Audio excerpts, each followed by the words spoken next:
Welcome everyone to Therapeutic Astrology Podcast. I'm your host Manna, and today we are joined by Tiffany Hopkins, medium and author of Beyond: A Living Person's Guide to the Dead. Welcome, Tiffany. Well, thank you so much for having me. It's great to be here. Hi, everyone. And so Tiffany Hopkins, and then Piff is your medium name. Is that correct? That's right. Yeah. Yeah, it sort of started as my internet, like a name to have online. And it's my email. And um, at this point I've some sort of come a little more out of the closet. So I'm using my, Tiffany Hopkins all the time. Ah. But Pip is sort of still out there a little bit. Oh, okay. I get curious just from you saying that. So, because you must be very out of the closet now with the book. Yes, Um, that's right. but is there also something about boundaries? Because I read a section about that in the book, that maybe you don't want your full name to be show up when you Google Tiffany Hopkins, or you don't want mediumship to show up, or how is it? Yeah, it's just about having, like you said, like boundaries and having a little space for things in your life and both online and energetically, just having being able to have distance from something and have it be part of your life, integrated into your life, but not your entire life. Mm, I would say that's mm. very much how I treat mediumship and the public aspects of it, I would say. Yeah, Yeah. yeah. What do you mean, the public aspects that someone can find you? Yeah. Yeah. Yeah. Mm. Yeah. I had never heard of Lilydale before I read that book. Do you want to maybe just share your context of living there? I assume you still live there. I'm actually spending a winter away, so I'm in Okay. California right now. Okay. But it's snowing here, so I feel like I'm back in Lilydale. Yeah. Yeah, Lilydale is a tiny hamlet in Western New York, so it's about 8 hours from New York City. New York is a huge state. And my relatives, about 120 years ago, bought a house there and a summer cottage, I should say. And they've been going there. My family has been going there for, I'm the fifth generation. And my parents' generation, my dad's generation, this is the side of the family we're talking about, sort of never got into Lilydale and weren't involved. And so the house was empty the last 20 years. Actually, now it was almost 30 years ago. It was empty. And and so I took over the house and said, I'm curious about these things. I'd been doing tarot and everything for a long time. This was 2018 when I moved there. And so I was like, I'll live there. It'd be a great way to reduce expenses and live outside the city and work on some of my kind of work projects in my career. And yeah, so I went and then within a few days I was like totally engulfed in the culture. And I left this part out. It is a spiritualist community. It's the world's largest community of spiritualist mediums. So it Yeah. has been dedicated since the 1890s to spiritualism and to speaking with the dead and to really preserving that ability humans have of understanding the continuity of life, they say. That's the phrase they really like to use there. So, yeah, I lived in a town of mediums, and that's where I became a medium. It wasn't really something I'd set out to do, but it fell into place. It's actually such a natural thing to do. I couldn't not help but get very, very into it. Oh, it's like your path took you there, but then Yes. other people may actually move there because it's the psychic capital. Yes. Yep. Yeah, I've read that. It's the Yeah, psychic capital. exactly. So I have so many questions for you, but related to that, you say that you have been the most creative person in a technical room and the most technical person in a creative room. And so you have two careers, a rational one in research and design and an irrational one in mediumship. So I am curious about that transition, and I feel we've already touched it. I can Yep. feel it. That kind Here of, we have. am I really that? But That's right. this is where you are. Yeah. Yeah. Yeah, and so that's sort of what we're talking around here is that I have a kind of a day job in tech. Worked in tech for 20 years. I do research with people. So I help companies, nonprofits, and governments better design their technology so that people are able to use it and it works for the humans that are using it. So, but that's a pretty like straight and narrow kind of job. Not really woo-woo's not part of it. And so yeah, I found it really interesting to kind of bridge these two worlds like we talked about when we first started in terms of like just my name and letting people know I do both of these things. But Yeah. also in my daily life, like moving to Lilydale, it let me I have my own consulting company, so I do research projects on contract for all different sorts of organizations. Mm. And it let me live in a place where the expenses were less. I was living, in a house that came to me through family and so I could do that work actually easier. And so it's in a lot of ways, Lilydale and mediumship has really supported that work. But the more I got into mediumship, the more I see connection and how we communicate and talking with people and understanding people's needs is what mediumship is too. The people Mm. just might be dead or on the other side or a little harder to contact. And I really expand my mediumship work to be with the space around me, the environment, nature, animals, anything you can imagine, because that's what we're here doing, right? Is connecting and interacting with each other and expressing ourselves and learning about each other. And so, in a way, I do see the two careers as the same skill set, but very different manifestations. And not everybody's ready on both sides to say, oh, you do, this sort of energetic work. Oh, my hand, it says, You're I'm raising your not hand on raising my Zoom. hand. Um, and you're still a competent technical person and you're doing technical work and you're still a competent, you know, uh, interpersonal person and a Yeah. creative person. And it is possible to do those things. And in my career, it was always, before mediumship, it was always the push and pull between creativity and technical ability or business acumen. And now it's so interesting. I have another area that I'm sort of like pushing this tension between, which is, you know, I don't even want to say just our feelings or just energy, but the wholeness of our beings, right? Yeah. I feel the through line is quite clear because it's about communication, and your book has definitely opened my eyes to how much we can potentially call mediumship. And I really like your approach because I've been saying to people, oh yeah, I'm practicing mediumship, but I'm not in any formal training and feel a little awkward about that. And there's a good reason for a formal training, not to neglect that, but just the way that you speak about it as something anyone can do and that we always have the ability to do, connecting, relating. Yes. Yes, relating. Yeah, exactly. And that's really my goal for the book is to open it up. Formal training, of course, great. And for people who want to dedicate themselves to that, but there's so much more. It doesn't have to just be something you do formally. I think we're all doing it all the time, and recognizing that and building on that makes it not just more accessible, but more available for all of us to understand and makes it stronger when you those people who do formal training or are professional mediums, if we all understand a little bit more about what they're doing. Yeah, you can uh better understand it. Yeah, yeah. yes, Yeah, exactly. for sure.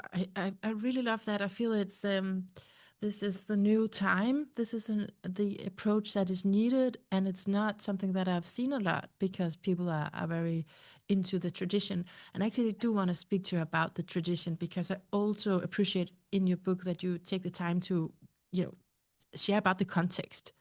So, Hmm. would you like to talk about what is called the Second Great Awakening? Sure. And yeah. Spiritualism, which is, the foundation of Lilydale, really grew out of this movement in the United States called the Second Great Awakening, which of course was after the First Great Awakening. And what it was this push towards, there's a few different key aspects. And the biggest one to me is this push towards direct connection between individuals and God in whatever form you're understanding God. And this is happening in the late 1700s to the early 1800s, right? So this was a long time ago in the US.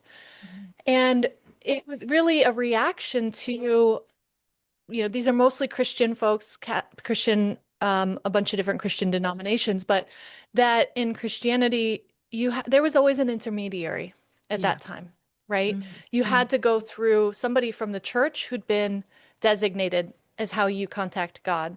And this was about everybody being able to. And that's where, spiritualism is a really classic example. There's a lot of religions that came out of this time. And spiritualism is one that we can all talk to spirit, um, and spirits, right? Individual people as well. But Yeah. that fundamental understanding that we have access to the divine, and we should be able to cultivate that connection, really changed the United States and the Mm. religious Mm. understanding of the people in the United States during that time, and spiritualism being one of those movements that came out. Yeah. Yeah. And okay. And what else about spiritualism? Because it seems really important. Um. Yeah. I was just looking at my paper, see if I have any quotes around it. I don't think I have, but it did make a big impression on me the way that you wrote about it. Like it was also connected to political movements. Yes, very much so. And I'm specifically using the word movement where spiritualism began as a movement. It was people, it wasn't a religion. It is a religion now. Uh-huh. Became in the religion a religion officially in the late 1800s. Um, It was a movement of people who were saying, I can do this. I can connect with my loved ones who have departed. I can connect with wisdom from the past. And there was a ton of physical alignment, as in people in the same place in the same time, who were running the women's suffrage movement, the abolition movement in the United States, different movements around labor and, little even things like women being able to wear pants was, a big movement during that era.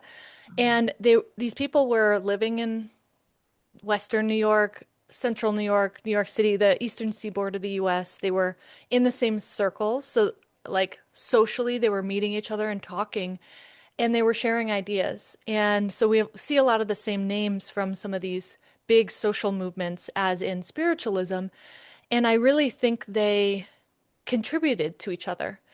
Spiritualism gave a spiritual connection for people who wanted to make the lives better, the people around them, but wanted a spiritual foundation for that and wanted to understand from the past. A lot of the early spiritualist work was about these trance lectures where somebody would channel someone like Abraham Lincoln, or sorry, that's what happened now. Abraham Lincoln was alive then. Okay.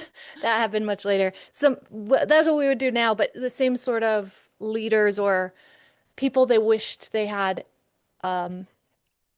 feedback from Mm. through this process who had died, So that Then they was would have these trans, what do you call it? Trans lectures demonstrations. and demonstrations. Yep. And then the person would channel Yep. that past figure in time. Yeah. Do you still do you do that? Is that still around? It is not around very much anymore. You can find it of course happens in circles. So participate in a few different circles and hold a few of my own. And so, you know, it happens there, and that's sort of very private spaces. These are small groups of people who know each other pretty well. Um, it doesn't really happen much on a public level. Mm. And I think I both really wish it still did. I think we could really use that kind of wisdom. But I also think we're at a time in our culture where we're not as open to something that could be so easily faked, basically, Yes. that it just doesn't have the Mm. power it used to. And Mm. I think that's too bad. But I do think, like, I know I still get a lot Ah. of value from it doing it as an individual. and and Yeah. it can mean whatever it wants to me Yeah. and help me clarify my goals and actions and whatnot, even if it's not happening at a cultural level. So I do think it's a shame that but it just doesn't seem to work anymore, you know? I can understand that. I Yeah, mean, it's kind of logic with and now with all the fake AI going on, and yeah, absolutely. that's actually, Tiffany, how I found you is That's through right. a video you did on ChatGPT and Mediumship. So Yep. that's really interesting.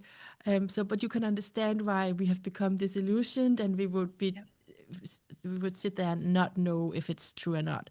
So I Yeah. think it's a good invitation that you're saying, but you can do it privately. I mean, Hmm. it's still possible, but today it's just really hard to tell what's fake and what's not. What was your point around? Do you want to share something around your points on ChatGPT and mediumship? Yeah. Oh, it's such a big topic. And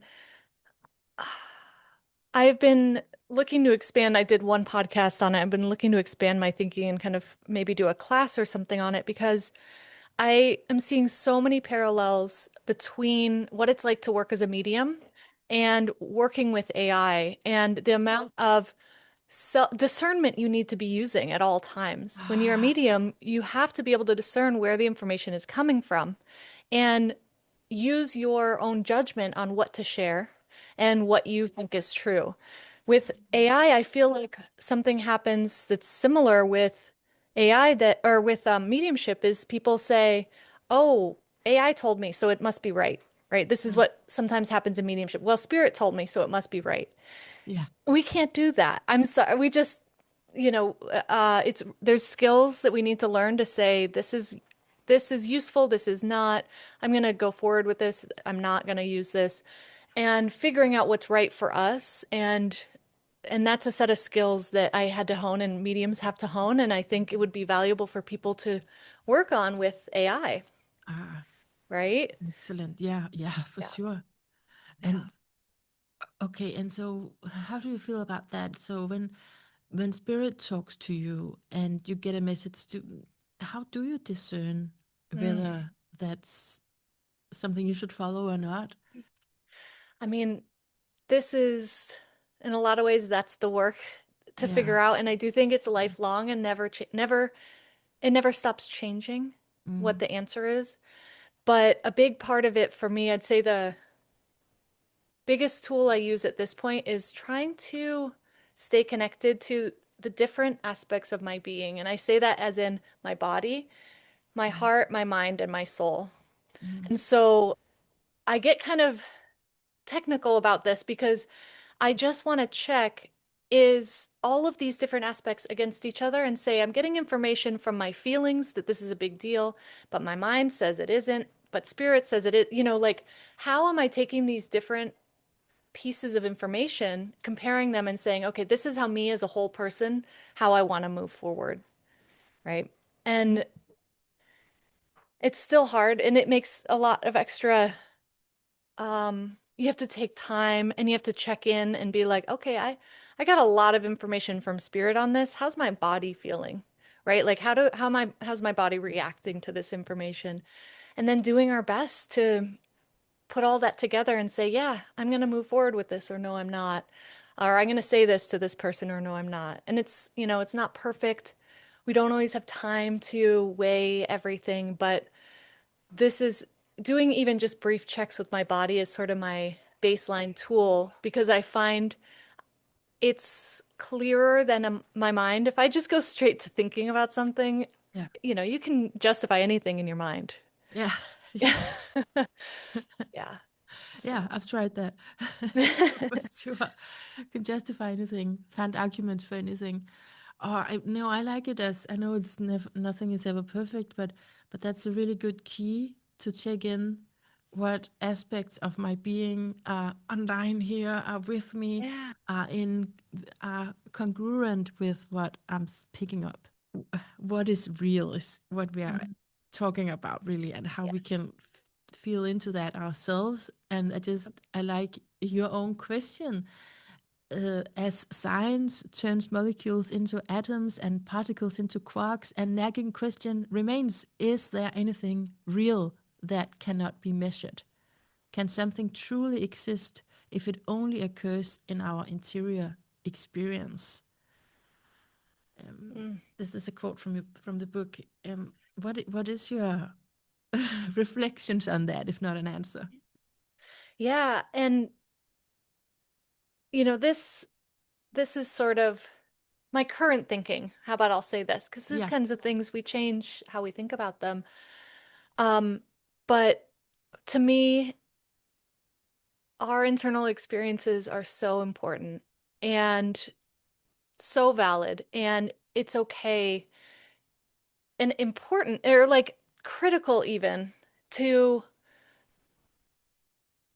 use them and share them and be aware of them. And I think this is the foundation of why of mediumship and why it changes us because we are saying, "Hey, this is only happening to me and you can't see it or feel it, but it matters and I am taking something from this." And why I am so into mediumship is it's a multi-part process and the key is not just receiving information, but saying it or expressing it or sharing it somehow.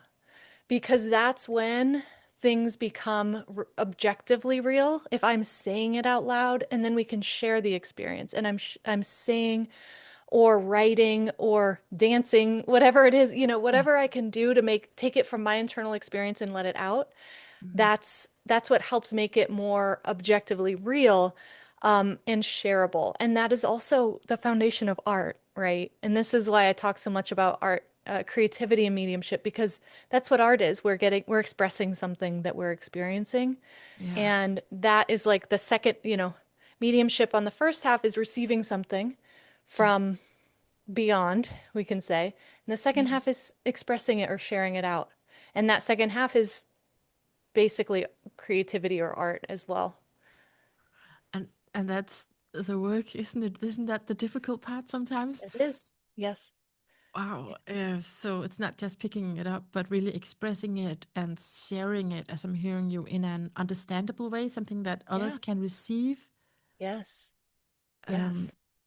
so the reason why I found this quote to be really something that was like, oh yeah, good, is because I'm studying to become a psychotherapist, and we're Mm. doing these research projects just beginning. And I mean, there's always been, of course, assignments, but it's a new wave of science coming in over the psychotherapy. So Yeah. it's brand new. We have to study and research in a certain way. And then this actually becomes the questions that you're writing. Can it be true if it's only in the interior experience or extended between me and someone else, my client? If we can feel it, can I then say that it's real when I cannot measure it? And Right. Right. so yeah, isn't it interesting how we somehow our time demands from us that we should put something to paper and Yeah. some kind of documentation. But this is really my curiosity: how much is possible within that Mm. space? Right.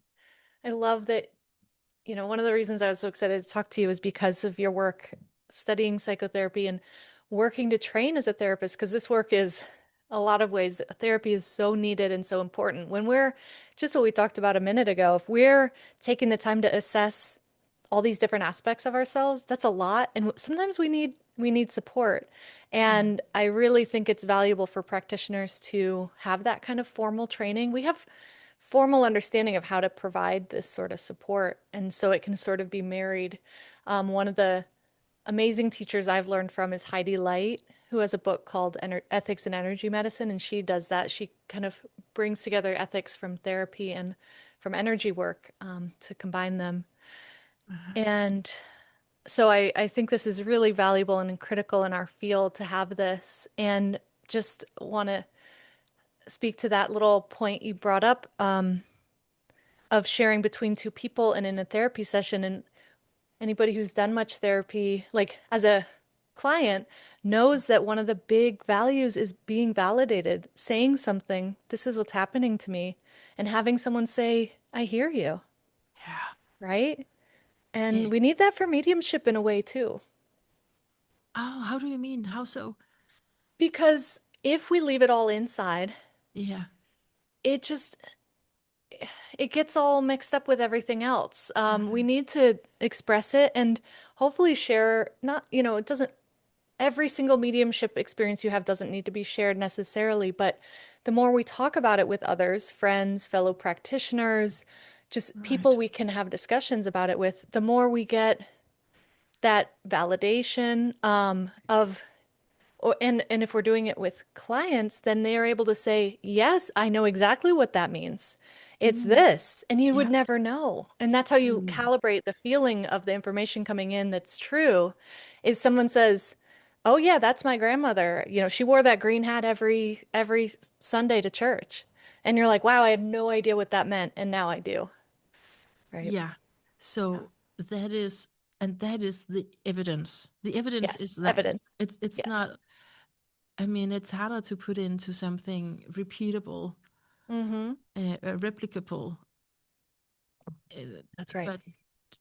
but in that field of subjectivity, it is certainly real and valuable. It's an important topic, and I feel as there's many threads in it for me because Mm. one thing is coming from that research project, which was on my mind when I read it. But as you're talking now, what I'm really feeling is the astrology, because that's really the same way where I can read it and I can think my thoughts around it, but it doesn't really have any truth to it before I check with the client and with what is going on, you know. Is this what I'm, and I'm also picking up on, like, you almost saying you could go crazy from this if you couldn't share it. And I mean, even if you're not doing mediumship, if you're never talking with others and not sharing, Yeah. it's going to be tough. And Yeah. I think it's especially important for people practicing this work to have dedicated contacts, friends, a therapist, maybe, people you work with to help you sift Yeah. through it all. Yeah. Because we're not just doing something that changes us and changes how much we are paying attention to our own needs and thoughts and feelings and using discernment, we're doing something that is countercultural and in a lot of Yes. ways taboo. And that adds another level of complexity that we need help with. It's hard to do alone. So that is the difference when you say, yeah, well, anyone will be very confused if you couldn't share your thinking with anyone. But this is Yep. the difference, is that this is another take on it. It's an alternative worldview altogether. Yes. Like, you're doing something other people would say is not possible, Mm-hmm. but Right. it's Right. happening. And yeah, I do trauma therapy, Mm. and then I don't know if you have the same, but there are certain people out there, like, will go from one education to another education and another Oh, education and kind yes. of expand like that. Yep. And so when I started to get into mediumship, I got concerned with myself from that perspective, like, oh no, yet another thing you want to. But then I saw, but it is so related. And I think it's what you're talking about, that it's actually just because there are fields here that is too taboo to go into Mm-hmm. in the formal trauma therapy work, but it's so related. It really is. Yeah, It really is. And I'm, realistic about our world. I mean, 40, I don't know, not that long ago, a generation ago, therapy wasn't accepted, yeah, right? And was pretty marginal, or marginalized. And it's come a long way. It's still, there are people who don't believe in it. And so there is an interesting parallel there to see. I think it can change for mediumship in the future. Um, but it reminds me a little bit of what we talked about with the lectures of, like, right now it's helpful for us as individuals, and that can be enough for me. It's okay for me that it's not culturally accepted, that there aren't you know, formal research projects on it. That this kind of stuff I think may come in the future, yeah, as we all as individuals start exploring it. understand its importance and then can build it into the scientific world, for example, the therapeutic world. And right now, it's not there. There aren't guidelines, there aren't boundaries. It's the Wild West. And, you know, it requires a lot of extra discernment Mm. to work with people you pay to do mediumship. So doing it for yourself for me is kind of safer and more valuable and often, I guess. Then to go to someone who's a medium? Yes, well, in addition to going someone to someone who's a medium. Yeah. So the thing about mediumship is like it's not like therapy where you go every week. No. Um, the going every week is the part you do yourself, but it has a component where working with a professional and seeing how professionals work, like someone who's extremely skilled in mediumship, is absolutely critical. So I definitely recommend people do work with mediums, but not as a regular occurrence, or it's not necessarily a form of support that you can rely on, kind of consistently like that. Right. Yeah. Because today we have access ourselves to spirit and to the divine. And Yes. so to rely on someone else is just actually an illusion Yeah. that would even be helpful. Yeah, okay, I got that. Yeah. Yeah. Yeah. And so hmm,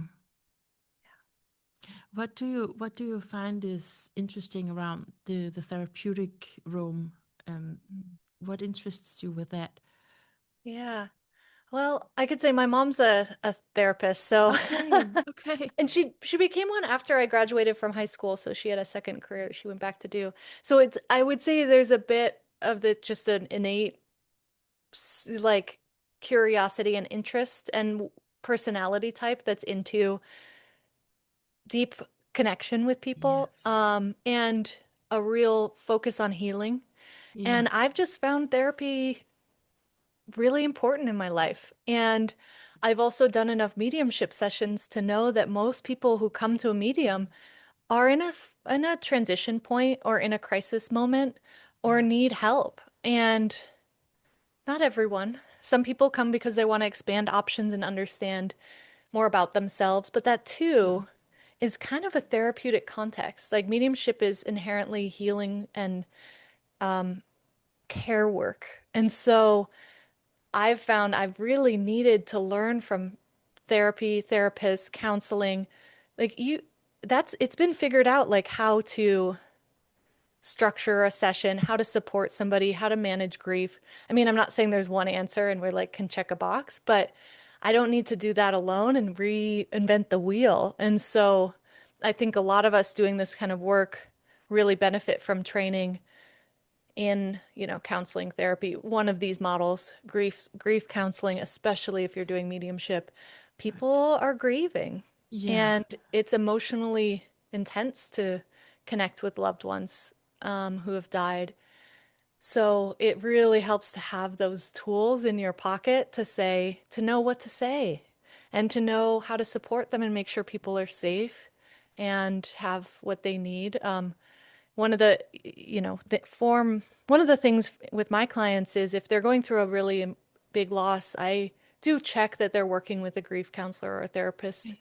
first. So Yeah. I make sure they have that kind of support since I'm not a credentialed mental health provider. So that's Yeah. something I do in my work because these are hard, big things to work through. Yeah, I really like the way that you are saying that because that's the whole thing that I'm trying to formulate. And sometimes I'm having a hard time articulating it, and other times I'm like, but isn't it obvious?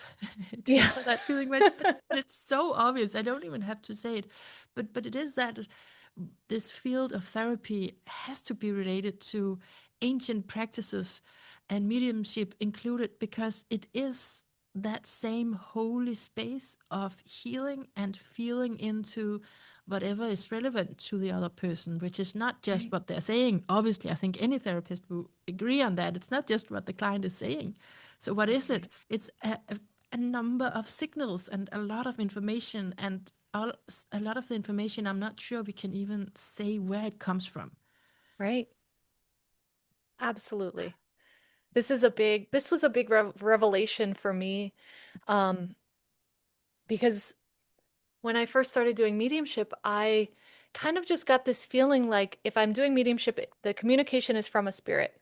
All the information I'm getting from a spirit is from a spirit. And once I started kind of both spending more time doing it and then dissecting what I really thought was going on, I'm like, we are all getting so much information from so many different places at every moment.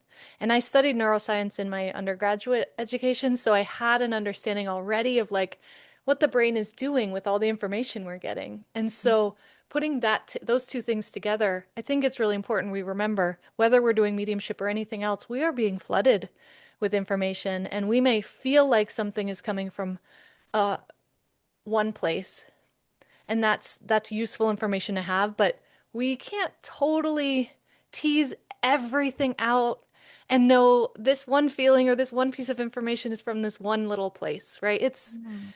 It's just too messy for all that. Yeah. Yeah, that would really be hard with so many details. Yeah, so I remember that part in the book where you talk about your take on it, that it's data processing or spontaneity, correct? Yeah. Yeah, improvisation. Improvisation, that Yeah. was it, yes. Yep. I mean, yeah, improvisation. I mean, some would say, oh, are you just improvising? But Yeah. Mediums don't always love when I use this example, but I find it very helpful. And most musicians who I work with, like who I teach mediumship to, really are helped by, and other actors as well, because acting is another form of art that is trained in things that are a lot of times similar to mediumship. But the ability to take in information and also give out your art, your expression at the same time, which is what happens in improvisation, right? You're listening, you're playing your instrument, you're listening to what the other players are doing, and you're playing at the same time. And yeah, that's what we're doing in mediumship is we're taking information from spirit, and we are asking the person in front of us, we are being the medium right between, mm, we're intermediary, and we have to be kind of listening to both people and speaking to both people at the same time, which is, a skill in and of itself. absolutely. I asked you and then I regretted it at the same time because I was like, but this is how you could look at it. It's like, oh, you're just improvising, so everything can go wrong. You're just putting something in to the food, and I'm not sure what I'm eating now. But in actual fact, improvising is, yeah, like you say, that is really a skill to Yes. pick up and then go with the flow and be courageous enough to then go with that. Like you're saying Yeah. with actors, Yeah. that's amazing how far you could get just with pretending.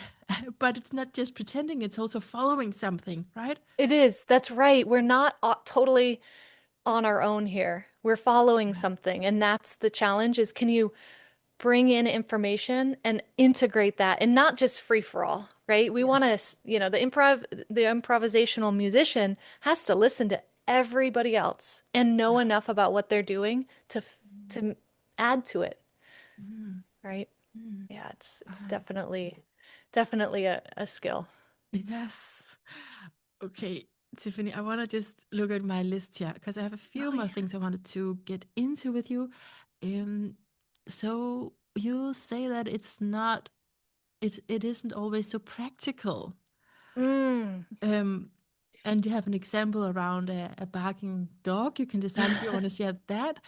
Um, but I really relate to this that it's not always practical. For example, with getting visions in my dreams where I kind of have to get up, I have to start my day. Yes, But this is yes. where the dream images that are so potent arrives. Yeah, and we actually kind of touched on this a little bit when we were talking about decision making and discernment of like all the taking all of that information in. We don't always have time. We don't Yeah. always have time to do all these things. And the Right. dog barking example is so funny. I was visiting a friend in Mexico, and the neighbor next door had a dog that barked like all night, and I'm kind of a light sleeper. And so I, of course, what tools do I have? I just energetically went and talked to the dog, and the dog was quiet whenever I was over there, basically hanging out with it. And and at the same time, I'm like, well, I didn't come to Mexico to energetically hang out with a dog like next door. Like, I can't. And I'm just going to have to deal with it barking, put in earplugs, whatever it is to go about my life. Because, we So just, you could have stayed with the dog energetically and yeah, been in that space, but then that would take you away from what you were there doing. yes, exactly. Exactly. And this is such a important metaphor for this work is just like we don't want to forget about the energetic aspects of life, we also don't want to forget about the physical. We don't want to go so far the other way that we forget about our physical needs Mm. and the people sitting in front of us. We don't want to focus on the people who have died and forget about the people right here with us, Yeah. right? This is a constant balance. And I think, especially for me and when I was first learning, or people who, are first getting into this, you can get really into it and spend a lot of time. And then you just got to kind of come back to regular life and integrate it again, Mhm. right? Mm. Yeah. Yeah, I Yeah. see. Yeah. Yeah, so it's just our human conflict and paradox Yes. that the spirit world, it is not Constant. practical, it's not earthly. Yeah. Okay, and then I do want to speak to you about Mm, loneliness. I've yes. saved this for, for the last question because, oh, loneliness, I recognize that. I want to share some of your writing on it. In You say that as a practice of connection, mediumship took me through a loneliness renaissance. It helped me shift my understanding of relating, how I dealt with disconnection, the tools I had to remedy loss and loneliness, and ultimately turned me into a not lonely person. Mm. Yeah. What do you feel around this topic of loneliness? It's like it's Um, almost needed. yeah, it was definitely needed for me. And I also, as I was researching for the book, I did some research into loneliness. Um, like a second round. I'd done a bunch in the past, and then in the years between when I first started researching loneliness and then wrote the book, um, the U.S. Surgeon General did a report on loneliness in the United States, and they said it was a pandemic, like an epidemic, sorry, like a huge health issue in our country that and I had done enough research on my own before to know it was an issue between most of the people I knew, like, and the people I came in contact with. But to hear it at that level that this whole country, and I'd imagine we're not the only country, was struggling with loneliness and the effects it has on our health. It just all clicked for me of why this work is all so important. And the ways it was important for me are not totally what I would have expected. It's not like I have an imaginary best friend now, right? Like, it was about expanding my understanding of what connection is and what I can connect with. And a lot of it was recognizing where I was connecting already and had support. And some of this, I remember one day I was talking with my therapist, and she did this exercise or this asked me this question. She said, "Is there anything supporting you right now?" And I was like, "No, I'm alone." And she's like, "How about the chair you're sitting in? How about the floor underneath you?" I mean, I have an amazing therapist, right? She's great. But it was like that was sort of what mediumship did for me. And like when I was like, "Oh yeah, there are, you know, people and things and parts of my life that are helping me all the time." And Mm. it's not this like social construct of one romantic partner, for example, that fulfills all my needs. This is one classic thing that I think really sets us up in our culture for loneliness, is if you don't have that, Yeah. then you're missing like all of these things in our culture. And I'm single and not married and not partnered. And Mm. and now I find there are so many other places to give and receive love and connection and support. And it Mm. was really about recognizing it. I also have Mm. had a lot of value in connecting with ancestors who've passed and other more kind of typical or what you'd imagine mediumship would do. But really, when I think about the foundation of how it changed me in terms of loneliness and how it helped me not feel lonely, it was about this shifting perspective. Yeah. So a shift in perspective, but Mhm. actually maybe being as alone in that sense as before. Am I getting that right? Yeah, yeah. Yeah, I'm around well, it's interesting. In Lilydale, I was especially like isolated as well. There aren't a lot of people there. I didn't Mm. have a lot of friends my age. I didn't have much family. And it helped me recognize where I had not valued relationships that I had. So, for example, I'm back in California now because I'm in this uh, area where my parents and my siblings and all my nieces and nephews and a lot of my family lives, and a Yeah. lot of old friends. I graduated from high school here.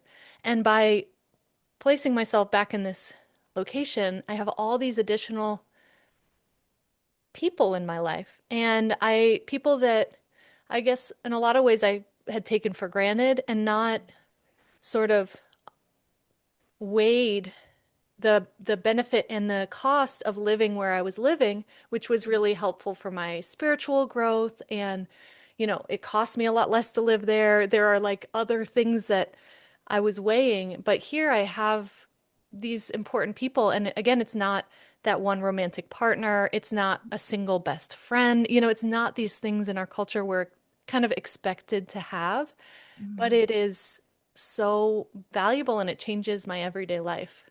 Does that Mm. make Yes, sense? I'm coming to Yeah. understand it in a deeper way now. This loneliness renaissance, Yeah. that there was some perspective shift, but also this that I can relate to everything. I can relate to the chair, to Yeah. the floor, to Yes. everything.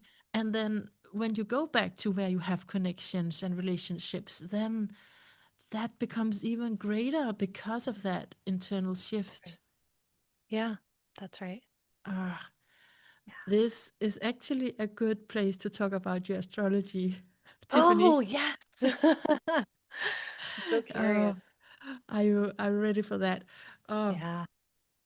it's just because when you talk about, you put it like our culture and relationship, and I would even talk about different generations have a Mm-hmm. different take around relationship and a love life, and how your, I guess, how your everyday life should be um, Mm-hmm. locked into a kind of a relationship like that. And that it comes as a surprise to the other generations before us. We are in the same Scorpio, Pluto in Scorpio Yeah. generations. I speak about generations in terms of Pluto. Right. And do you know your chart? A bit. Yeah. I've Okay. studied it quite a bit. Yeah. Okay, okay, Yeah. great, great. So you know this, that you're in Pluto and Scorpio, and we share that, and it's always this generational gap that's hard to understand, especially from Pluto's in Libra, where it's so important. They usually divorce, but then they Mm. pick it up with someone else and someone else, and but Pluto and Scorpio, it's not like, I mean, we're gonna have love, Tiffany, right? Yeah. We're gonna That's right. we're gonna get there at That's some right. point, but it's just, and there's some, we are looking at deeper things around who we want to be with. So Yes. it's not, and I'm really think that it's meant for us to go to the place that you're speaking about, where it's not, this is not the end all be all with a love relationship. There is something more we want. Of course we want Yes. love, of course we want romance, but it's like and I'm just feeling like it's because we are told from the generations before us that we get this kind of Yes. shock. What's wrong with us in terms of this? But it's different for us.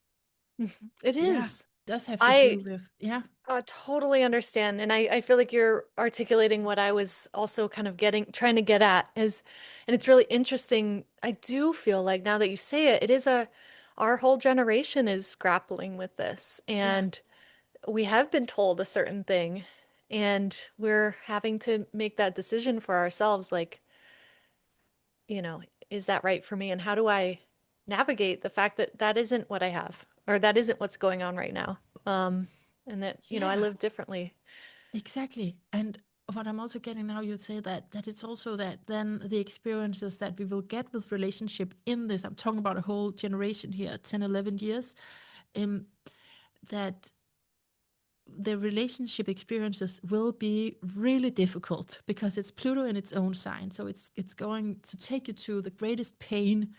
And of course, you're not just going to seek that out again and again and again. I mean, that is going to make you insane. So you do need some breaks, some pauses in between, Yeah. looking so deeply into your own wounding. And then, of course, you grow from it. And then you can meet someone who's matured as well. But it's just to say that we experience a deeper kind of pain than, for example, Pluto in Libras would Yes. do. Yeah. Yeah. I've seen that in my relationships with people from that generation, I would say. Hmm. Just watching the differences between how we experience relationship.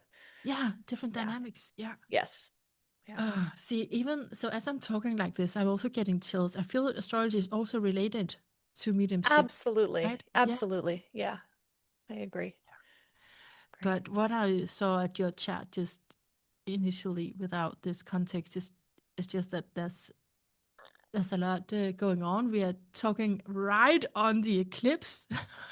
We are talking on a very special week, a very special time, and it's definitely doing something to you.